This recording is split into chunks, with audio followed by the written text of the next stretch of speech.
Umuntu ohlaselekayo egcekeni ekhaya, bayakuhlasela, bayakujikijela, bakusebenzisela imithi emibi, bakuthumelela nangomphezulu. Izulu liyadlalela kini ekhaya.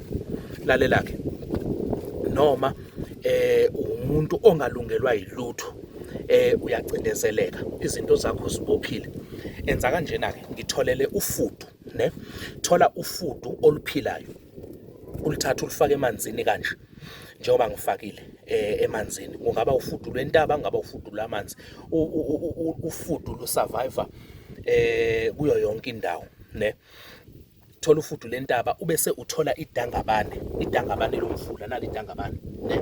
Ubese uyalifaka la emanzini la elizodla khona ufudu. Ulithathe ufaka amanzi, ubese uyalifaka ufudu. Liyachama, liyabhosha, liyadla le dangabane, ne?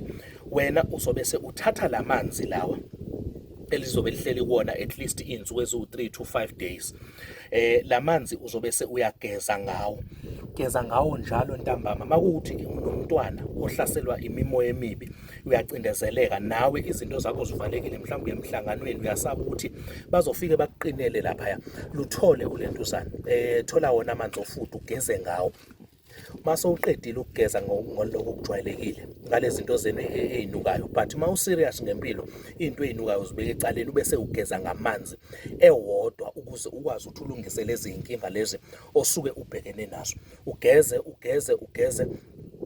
ukhulume konke osuke ukukhuluma. La mafudu lawa ahleli la ayaphila wonke. Yabona, lihlehlisa umqando. Ayaphila wonke la mafudu. Ayaphila wonke. So ugeza ngalamanzi makuwukuthi uyahlaselwa imimoya emibi noma uye emhlanganweni. Siyabonga.